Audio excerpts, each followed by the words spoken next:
You steal my spleen. Fine, I steal everything you own. By Geminycain.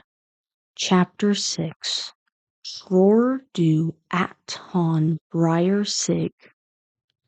At first, the space was nothing, or as close to nothing as one was going to get.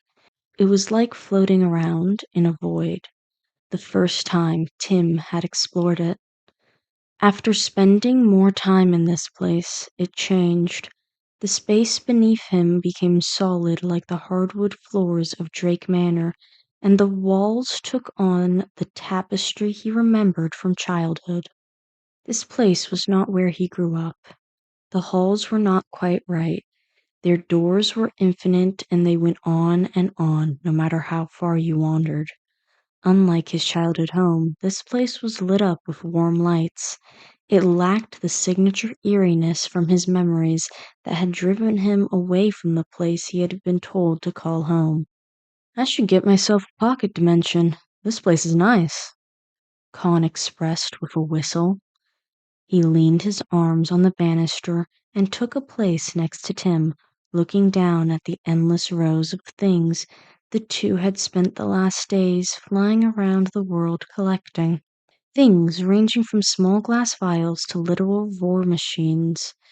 The size of buildings stretched miles into the endless void where the hardwood floors and the fancy walls dissipated. "What are you going to do with all this?"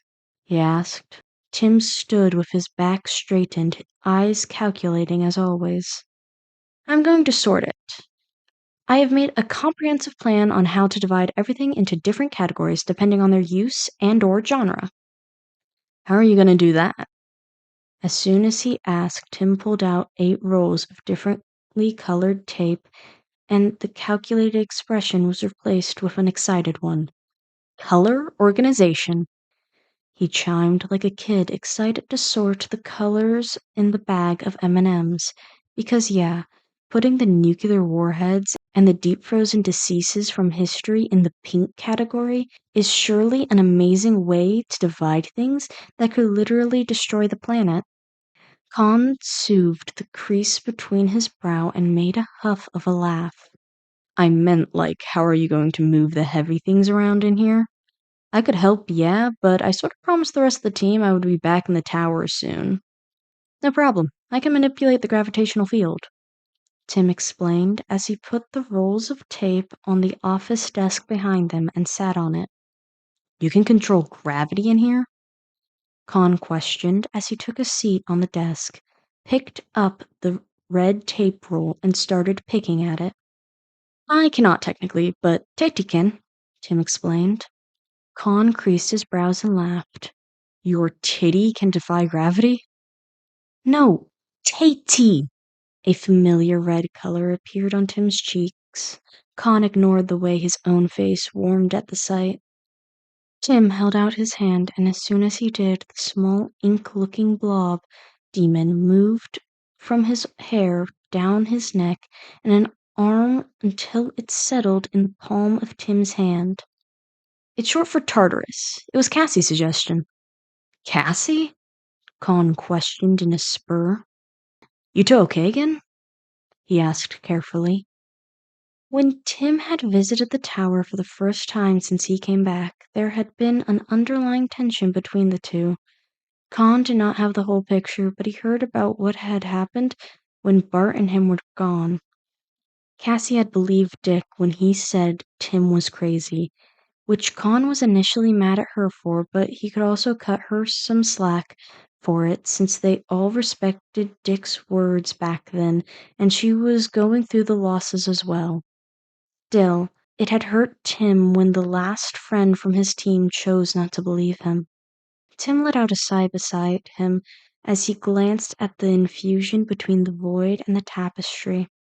When I looked into her eyes, I knew she was sorry for what had happened. And instead of feeling a grudge, I just wanted my friend back. She apologized, and I forgave her. A small smile traced Con's lips. "I'm happy you did." He put an arm around a skinny shoulder, and Tim leaned into the touch, resting his temple on Connor's collarbone. This was comfortable. They both knew comfort rarely came, and when it did, it rarely lasted long, but in this moment, Con stretched it out as much as he could. When it ended, it was Tim who broke the contact. "Thank you for helping me with all of this." He spoke gently, with a sincere smile. "Any time," Con answered and smiled back. They both stood up from the desk, and Tim stretched his arms with a yawn. "We should probably stop for today. I need to be at WE at 7.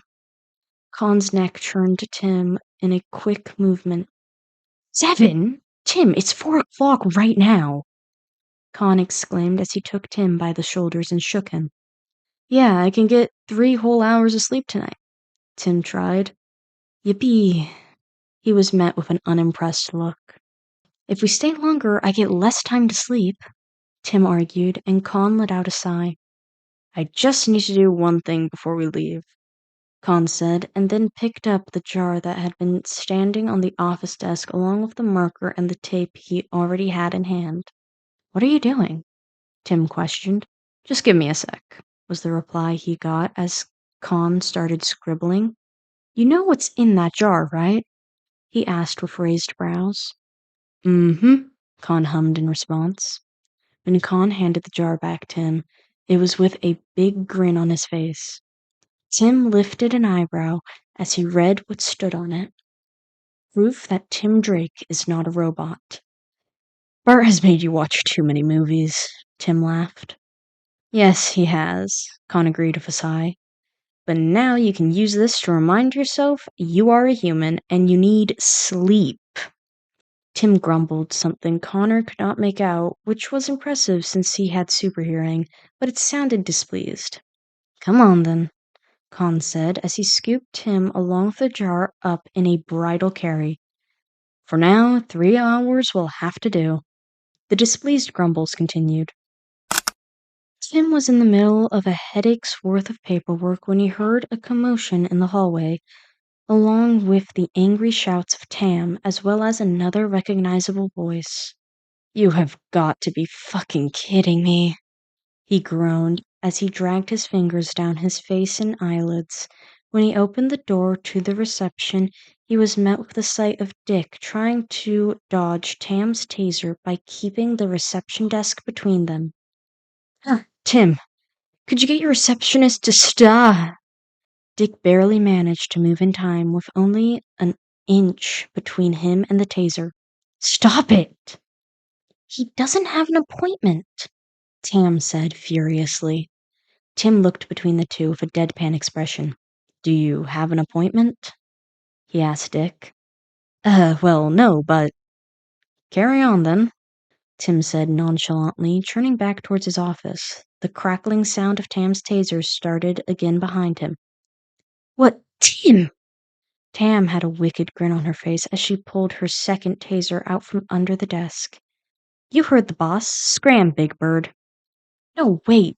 I have something important to talk about," Dick yelled before the door closed. Tim stopped with his face turned away from anyone who could see. He allowed the muscles in his jaw to tense and his lips to turn into a thin line. Then he sighed. "Let him come in." With a less than pleased expression, Tam put down the tasers and gave Dick a look as he cautiously walked past her. His eyes did not leave Tam before the door was closed completely behind him. Tim did not face Dick directly, instead from the side. "Why does your receptionist have so many tasers?" he questioned with a shaken breath. "Emotional support," Tim answered with a shrug of his shoulders. "What do you want, Dick?" "It's good to see you again. It has been a couple of days," he said with a smile. "It has been more than a couple of days. What do you want, Dick?" There was a small quaver in his continued smile. "Oh, I wanted to invite you to family dinner." "Something important." An irritated voice in Tim's head spoke. His reaction was to dismiss the invitation, but Dick said something before he could. "We still haven't celebrated Bruce coming back, and since the girls are home, now we can all celebrate it together now. Will you be there?" he asked, daring to sound hopeful. Tim's mind was focused on only a few words Dick had said and then zoned the rest out. The girls have come home. Is Cass back? He asked. The hopefulness stayed, but the question confused Dick. Yeah, she is. Tim glanced out the large windows of his office as he felt a ghostly feeling of a smaller figure hugging him close, saw shared looks only the two knew the meaning of, and remembered a comfort his heart had missed beyond belief. Cass was back. Tim's sister was back. So, will you be there? Dick asked again. Tim looked in Dick's direction below his eyes. I will think about it. You steal my spleen. Fine, I steal everything you own by Geminycain. Chapter 7 The Family Jewels. The team sat on the couch, all wrapped halfway up in blankets. Bart sat the longest to the left, scooping up handfuls of popcorn from the large bowl Cassie held onto. Next to her sat Con, who had one arm resting on the couch pillows and the other resting around Tim. A movie was playing in front of them, but he had not been paying attention to anything happening on the screen for the last 30 minutes. I've been invited to family dinner. Tim mumbled, absent-mindedly putting words to his thoughts. The movie suddenly paused. Tim turned to see his friends all staring at him. The remote that had been on the table a few seconds ago was now in Bart's hand. We can kidnap you and make it look like someone else did it if you need an out, Bart offered graciously. Tim made an amused scoff. God, I love these idiots. Of course, that would be the first thing they thought of. The smile on his face faded slightly as he had to answer. Thank you for the offer, but I think I might attend. The three shared a calculating look, as if Tim was not right next to them to see. Their focus returned to him. Is all of the Bat family going to be there? Cassie asked cautiously. Both Con and Bart gave wary looks of their own. Tim knew what made them look at him like that, or rather, who made them look at him like that. The team had never been huge fans of the Bats, and they tended to give each other unsatisfied looks behind Tim's back when he had to work late to help with one of Bruce's cases, or when they made him explain the new cut he had gotten from yet another one of Damien's murder attempts. Out of all the people in the Bat family, there was one they were more wary of than the others.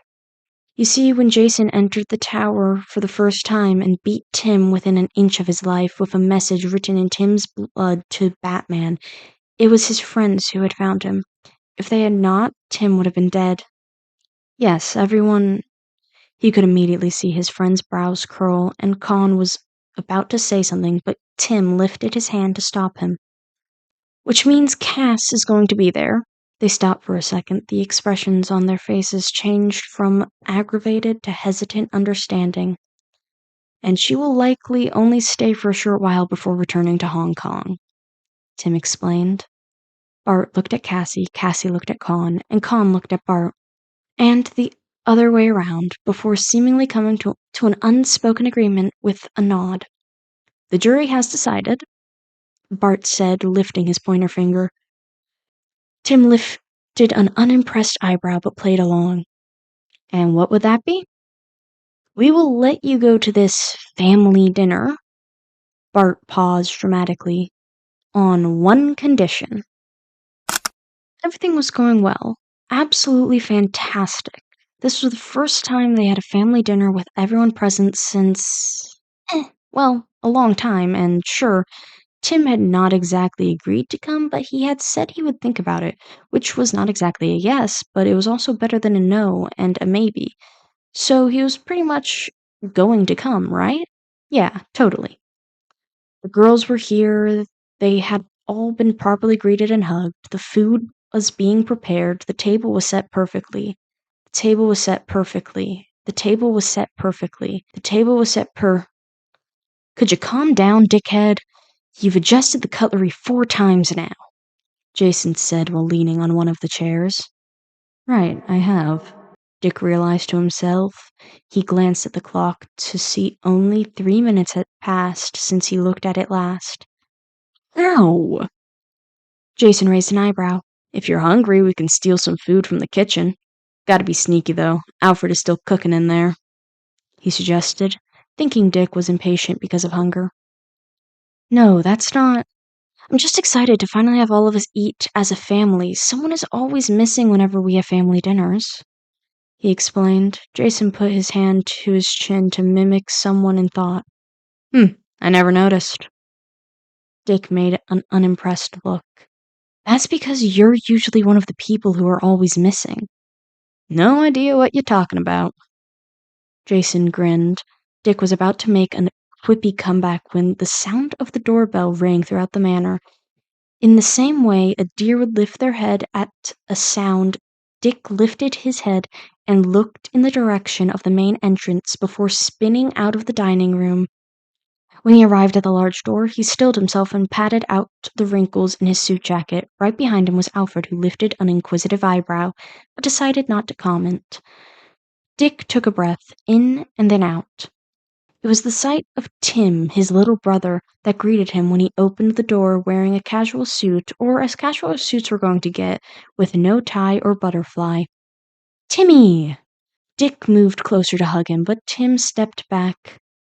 Dick felt a stab in his gut. He pulled back and then put on a welcoming smile. I'm happy you could make it, he said warmly as he moved to the side so Tim could walk in. When Dick turned back inside, he tried to close the door, only for a hand to stop it before he could. When he looked back, he saw Connor in the door with Cassie and Bart right behind him. Hey, Richard, Ron greeted with a pointed smile. What are they doing here? Alfred lifted a furrowed brow in Tim's direction. I'm sorry for not telling you about this beforehand. It was unexpected, Tim apologized. But they have brought food of their own, so it should all hopefully still add up. Alfred surveyed the young trio. Ron had brought one of Ma Kent's famous pies, Cassie had brought a platter of Briam, and Bart balanced a plate with about 20 hot dogs on it. They all smiled like cherubs in the old butler's direction. Alfred gave them a calculating look, then sighed. I suppose I see no problem, then. Welcome to Wayne Manor. The trio grinned at each other. Well, this was, not planned, but it should be fine. Sure, it was not a family dinner anymore, but who cares? Dick certainly did not. This is fine. He and Tim could still get to talk things through, but then when Dick opened his mouth to something, Connor wrapped an arm around him. This place is freaking massive. Could you give us a house tour? When Tim looked Connor in the eyes, he smiled warmly. Of course, my manners would be highly lacking if I did not. Tim stopped, then looked down the hallway. Dick was caught off guard by this. Tim had never stopped mid-sentence, but then he followed Tim's eyes to the corner wall where a black head of hair and even darker eyes watched them, right before they widened. In only a matter of seconds, Cass jumped out from behind the wall and ran at full speed towards Tim, who was pushed back as he managed to catch her. Brother, missed you, she muttered as she held Tim close and nuzzled her cheek on the back of his shoulder. Tim held her close. I missed you too, he mumbled. They held each other close in such a loving way, and Dick should be happy for them, but all he felt watching this moment was a stabbing feeling in his gut. Even when the moment was over and Tim had taken Cass by the hand so they could show his friends around, the feeling remained. Why does she get to hug him? Oh, look, everyone's ear, just like you wanted, and then some, Jason quipped with a cocky smile as he walked over to Dick. Dick viewed Cass and the team saying something to make Tim laugh in the way he had not been able to since his baby brother was Robin. Shut up, Jason. They had all stood on a line like soldiers as Tim trailed back and forth, explained his conditions if they were to accompany him to this dinner. No swearing, no playing with your food, no superpowers, no evil glaring, no talking about questionable things I have done, no chaos. Any questions? They all raised their hands. Tim sighed. Bart? When you say no powers, do you mean not at all, or just not when other people are in the room? This is Batman's home. Someone is always looking. Besides, he has a very strict no metas rule, and having you guys there is already a good reason to throw us out. We do not want to give him another one. Cassie? Is fighting acceptable? She questioned. No, even if they irritate you, not unless they ask for a spar, and even then try to restrain yourselves. No broken bones. Con, are we not allowed to talk about you at all? I mean, they will probably ask about the team, so won't that be hard? You guys can talk about missions and stuff like that, just try not to talk about personal things at all and keep it professional. Any more questions? They shared a look between them before shaking their heads. No. Okay, good, Tim said, allowing a bit of tension to leave him. The idea of not going into this alone made it easier. Just please let everything go fine. Tense? Cass questioned in the acrobat's room, where his friends were currently goofing around with the different equipment. Tim was not surprised she would notice, even if nothing in his posture gave him away. She had always been the only one in the family who could read him. I am nervous about how this evening will proceed, Tim answered honestly. Even with Cassie, Bart, and Con here as support, it felt overwhelming being in the manor he had waved a metaphorical middle finger goodbye to not so long ago, even more so to be with the people who lived in it. Cass, who seemed to read something in Tim's non-changing expression, gave his hand a reassuring squeeze. Glad you are here, she said, and Tim smiled lightly. Tuh! A scoffed sound came from behind, making the smile disappear instantly. Not only did you show up tonight, Drake, but you also brought more unwanted vermin with you. Damien sneered. An inaudible groan died in Tim's throat. It's good to see you too, Damien, he said with the same amount of affection as a burning cactus. Damien made another tiff sound as he looked over at the trio who had yet to notice his presence. Cassie held a pummel buck over her head as she tried to use it to swat Bart down for the top of the ropes, and Con shook it to try and loosen Bart's grip. They had to be creative since they could not fly. Damien was looking at them with a demeaning glare. What a bunch of imbeciles. Tim calculated if it would be worth it to throw away any chance of this evening ending well into the trash just so he could punch Damien in the face. Cass beat him to it as she held her hand straight and bonked Damien on the top of the head. No mean brother, she chided. The demon brat pulled back and scoffed at her in response. Whatever. I was sent here by Pennyworth to say dinner is ready, he said. Then he turned around and walked away. Tim looked at him walk away with disbelief. If I had even dared to pull a stunt, he would have tried to cut my hand off. What's your secret?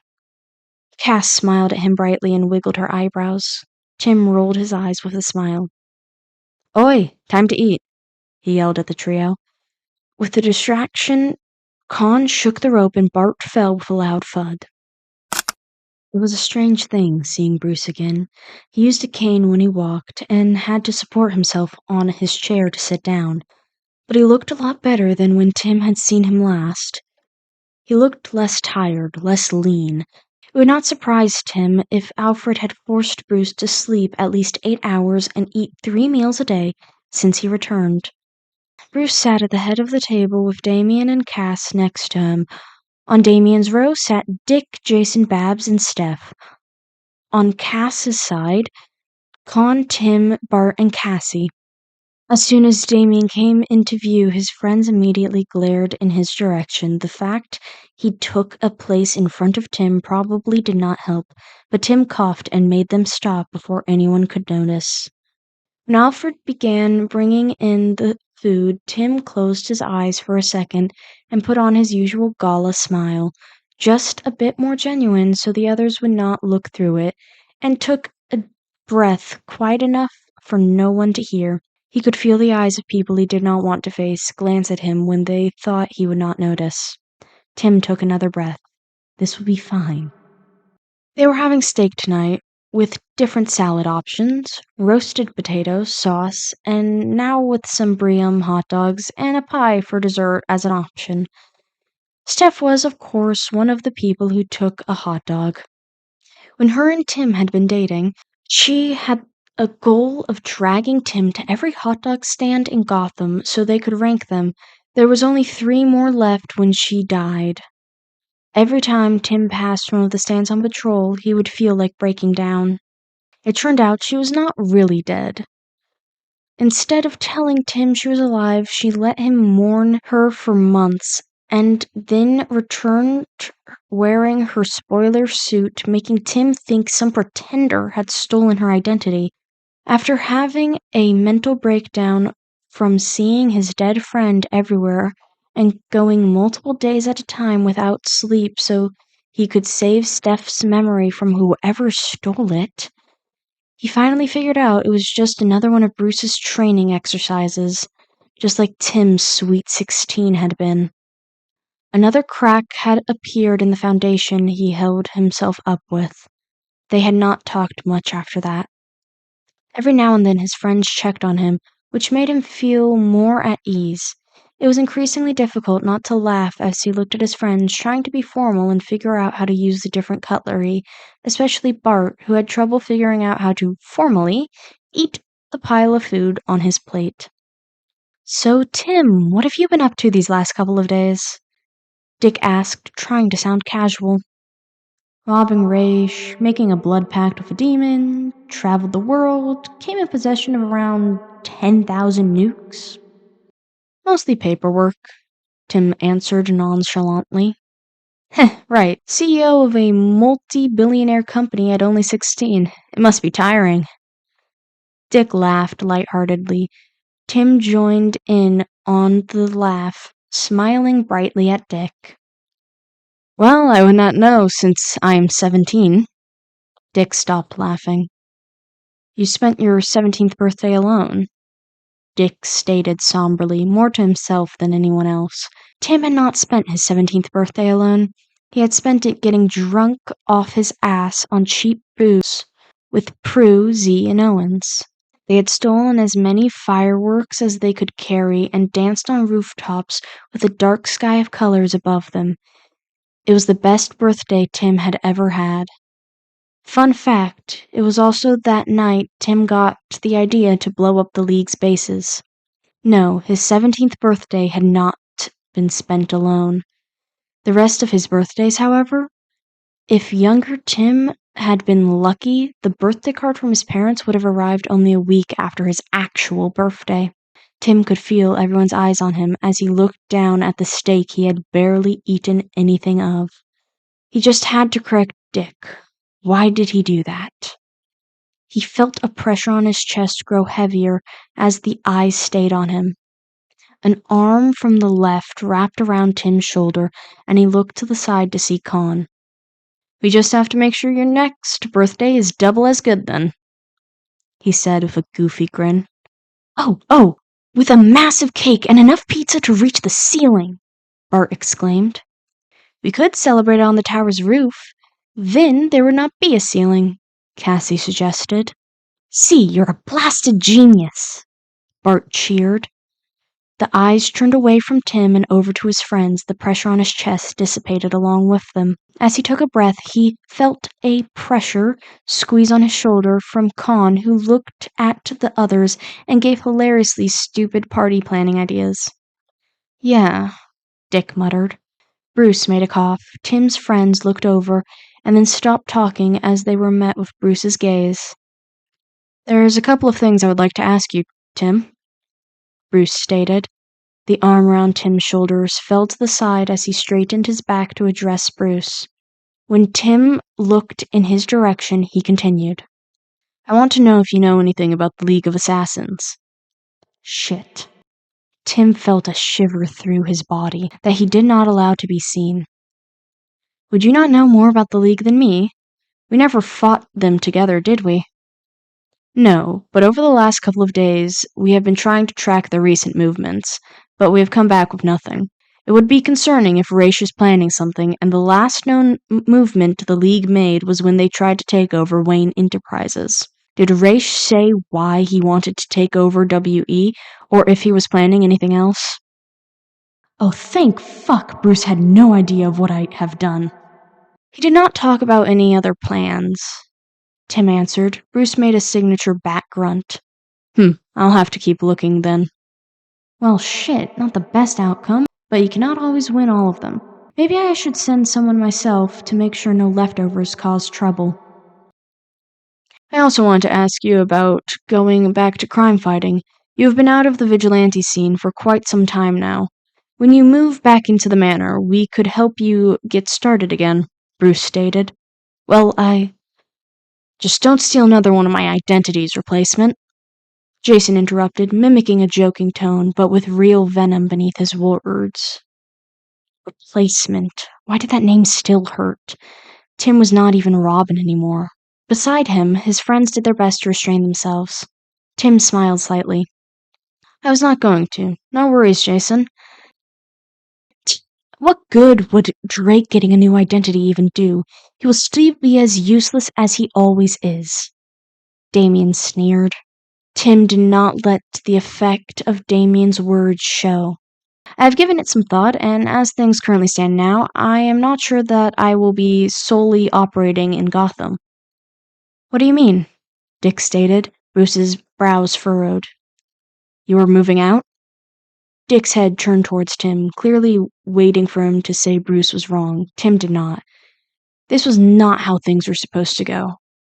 Bruce was back, Jason was back, Tim was supposed to be back. Why would he leave so soon after coming home? Is this because I gave Robin away? Tim froze. This is not... He started licking the scars on the inside of his mouth. I am sorry, okay? I did not know what else to do. You don't have to move away, Dick said, desperation making its way into his tone. A feeling Tim did not recognize clawed a hollowed space in his chest. Bruce was looking at him expectantly. Did he expect Tim to forgive him? No. He could not just say everything was fine. It was not... Why do any of you bother? Leaving would be the best thing Drake ever did for our family. Damien, Bruce reprimanded. Dick is right, Tim. We want you to stay here in the manor. Speak for yourself, B. The replacement can leave for all I care. Tim moved his arm in front of Con, who was about to yell something at Jason. Babs was the first one to notice. Tim started laughing slowly. Everyone went quiet, some because of confusion, others because of recognition. The fuck is wrong with him? Jason asked as he pushed his chair back slightly. Bruce put both hands on the table. He looked wary. He watched Tim's movements closely, as if he was scared Tim might do something. To your family or to myself, Bats? Probably the family. This is not funny, Tim thought to himself. He laughed one final time before stopping himself. In a second, the smile dissipated and his face became blank. What the fuck was that? Jason yelled with a hint of green in his eyes. What just? Dick started, but could not finish the question. What pathetic spout for attention was that, Drake? Tim turned his head towards Damien. The boy tensed as ice-cold eyes bored into him. Shut your mouth, Damien, Tim said in a whisper. Damien could feel his heart running unsteadily behind his ribs. Tim, we're just... Dick tried. I did not care about Robin, Tim said. He had not cared about Robin for a long time, not ever since he was the one in the colors. I don't understand. Tears started to form in Dick's eyes. The replacement has lost his fucking shit, dickhead. That is what you need to understand, Jason sneered. Replacement? Why am I the one who's the replacement when you're the original pretender? The coldness was starting to breathe into every word Tim spoke. Dick left! You took the place of a dead kid! Jason was becoming furious. I never took your place. I only ever held a sinking ship together. I never replaced you, Jason. You were wanted. All of you were wanted. Tim smiled a sad smile again and let a small laugh escape him. Guess that makes you the exception, then. Jason sneered smugly. Tim paused. I'm always the exception, right? You don't hurt kids. I was 14. Was I an exception then, too, Jason? Tim asked coldly. A flicker of green could be seen as Jason bared his teeth. You deserved it for stealing my place, Jason yelled in Tim's face. Let's see. A robin gets attacked and beaten bloody within an inch of his life. The blood and body left behind as a message for Batman, so there will be no more robins. Tim laughed a short, humorous laugh. Why does that story sound so familiar? Green was starting to swirl in Jason's eyes as his brows furrowed. Don't you fucking dare. Face it, Jason, Tim said with a whisper as he leaned closer. You're no better than the Joker. In a flash of green and a quick movement, the steak knife was in Jason's hand. Tim did not move. He did not even flinch as the knife was aimed at his throat. He did, however, feel the fear in that short second. When he realized he could breathe, he let out a breath. Con stood between them, looking more scared than angry, as he held a thrashing Jason back. Alfred, get the sedatives! Bruce yelled at the butler, who left in a hurry. Alfred came back with a small kit with syringes in it. Jason, my boy, can you hear me? When all he got in return was angry yells, Alfred sighed. All right, hold him still, lad, he said to Con. Cassie came over to help too. It only took a couple of seconds for the sedative to take effect, and Jason calmed as the green in his eyes went away. Everyone except Tim let out a sigh of relief. He was not sure if he could breathe. What the hell were you thinking? Bruce raised his voice as he turned to Tim. You should know better, Tim. Tim's, whose eyes were blank as he looked at the knife that had been so close. I am sore. Are you fucking kidding? Yelled Con as he let Jason go. Jason just tried to murder him and you're yelling at him? Con, please don't. No, Tim, Con is right. This is unjust, Cassie spoke. This is messed up, Tim. It was not your fault, Bart joined in. What a fucking family you're supposed to be.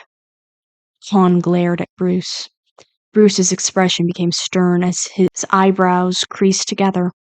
I do not appreciate when guests speak back to me in my own house, especially not guests who were not wanted here. He took a step closer, towering over Con in height. I know what is best for him. Really, your sons have been making Tim uncomfortable all evening. If they have not directly insulted him without you doing anything. Connor, please don't. They were solving their issues. I am his father, and I want this family to get along. That is fucking rich, even coming from the fucking billionaire. Nothing other than a piece of paper makes you his dad. How dare you speak? No, a father would not beat their kid and call it training. A father would have noticed that something was not right. A father would have noticed the fucking abandon. 1L, shut up. Con stopped and looked back.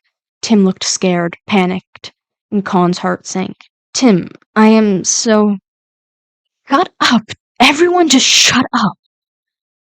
Tim turned around and his friends were about to move to follow. Don't! They stopped.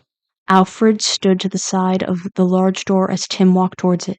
Master Tim, I believe it's not a good idea to... Is there anything you want to say, Alfred? Tim questioned. The butler took a step back, closing his mouth. What a big surprise, Tim said sarcastically. He left out the door. He went out to the sidewalk and started walking. His breathing was uneven. Quiet steps rushed to catch up to him. Brother. Cass stopped him and took his hand. I cannot be here. I need to leave. Not leave alone. Cass signed to him and took his hand. She looked her in the eyes. I am going somewhere I feel safe, he signed back. I go with. Cass took Tim's second hand into hers. He licked the scars on the inside of his mouth. Can you keep a secret? Okay, notes by me, the PODFIC, not by the author. I love this. I love this so much. It's so... I love it so much.